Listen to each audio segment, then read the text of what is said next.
Ladies and gentlemen, Bakes and Bants were branching out. Two-part special. Video 1, hummus, it's done. Smashed it. What's next? Better make a bit of pitta. Right, so first up, place 1 cup of all-purpose or bread flour into your bowl, add the yeast and a cup of warm water. The water should be around 100 degrees Fahrenheit, 38 degrees C. Then whisk these together. Let this stand for about 15 minutes. If your yeast is good and active, the mixture will bubble and foam and look like the head of a Guinness, just like this. Next, add the olive oil and salt, and then add 1 3/4 cups of our mixed flour. And remember to keep 1/4 cup of flour back just in case we need to add it later on. Now mix at low speed using the dough hook attachment, or your marvellous hands, of course, if you don't have a mixer, until the dough is soft, supple, and slightly sticky. Now you can see here that this dough is far too loose. It's way too sticky. That's why I've kept this portion of the video in so you can see what it's not supposed to look like. You can see how it's sticking to my fingers. That's no good. No worries, I'm just going to add some of our reserved flour and then knead it some more. Now sometimes this does the trick and sometimes it doesn't, and as you can see, it's still too sticky. So I'm going to add some more flour, knead it some more, and then see how it's looking and feeling. Remember, flour is mercurial, and baking and cooking are fully sensual experiences. Oh la la! That's better. You can see how it's pulling the dough off the sides of the bowl, and when I pinch it like this, it's still a little tacky, but it's not too sticky. It has to be moist enough so the dough will puff up when cooked, but not so sticky that it will just be a sloppy mess. All right, next, oil your work surface and your hands. Then tip the dough out and work it into a nice ball. The oil on your hands will make this really easy. What a top tip. Then roll the ball around on the board a wee bit just to get some of the oil onto that too. This will prevent the dough from drying out while it proves.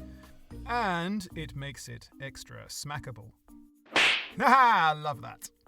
Now just pour a little olive oil into your mixing bowl and pop the dough in there. Cover it and stick it in a warm place, like your oven with the light turned on, and let it double in size. That'll take about 2 hours. Hello. Hi, how Hello, are you? hello. Today, I am making, from scratch, pitta bread and... Oh, wonderful. And... Oh, how exciting. Right, and what goes with pitta bread? Hummus, obviously. Hummus, obviously! Daddy is the hummus maker. I don't make hummus. You don't make I don't dare. No, I've got a genuine Palestinian. that's right. Why would I make my own hummus? Right. Okay, Baba. Have fun. Okay, Baba. I'm sure it's going to be delicious. Bye, miss you both. Bye. See you soon. Love you. Bye. Bye-bye. Ah, aren't they lovely? They've been together for over 50 years and still madly in love. Wonderful stuff.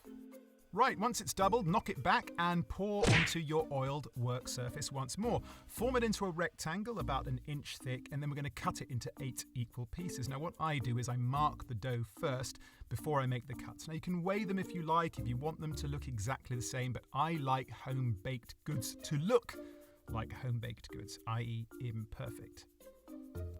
Right, now is the time to make them into adorable little dough balls. You do this by pulling the dough from the sides and tucking the ends underneath the bottom, just like this. Take your time with this and you'll get it. It's actually quite a fun experience because the dough is so soft and yielding. Once that's done, cover them with oiled cling film so it doesn't stick, and then leave them on your bench to prove for another 30 minutes. Next, take a separate board or clear space on your work surface and liberally dust with flour. Then take 1 dough ball from under the cling film, leave the rest covered so they don't dry out. Then flour the top of the dough ball and roll it out. Just keep turning it and flouring it if it sticks. This can be quite tricky, but don't worry, take your time. You want to get it nice and thin, around 5 millimeters, which is 0.2 of an inch. Then carefully lay your pitta onto a lightly oiled cast iron skillet or a heavy frying pan that you've had on medium-high heat for about a minute or so, and watch the magic happen. It will start to bubble all over the place and it may puff up straight away like this one did, but if it doesn't, don't worry. That typically happens once you've turned it over for the first time. So you want to cook it for about 1 or 2 minutes and then turn it. You want it to be nice, dark brown, some spotting on there is always nice. Once you've flipped it, it should puff up. And again, even if it doesn't, don't worry about it. I promise you it will just have a few holes in it somewhere. It doesn't really matter, so the steam is escaping, but it will still taste magnificent. So while you've got one pitta cooking, take another dough ball, dust it with flour, yada yada yada, and then roll that out nice and flat so it's ready to go. Once they're all cooked, place into a clean tea towel so they don't dry out.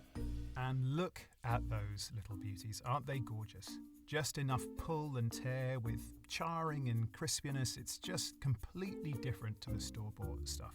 And now, it's time to dip to your heart's content. Perfect. Right, ladies and gentlemen, Bakes and Bands two-part special is complete. Two-part special this early into the show. He doesn't care, ladies and gentlemen. He's a rebel. Denim shirt in the kitchen, whatever, breaking all the rules. I'll see you next time.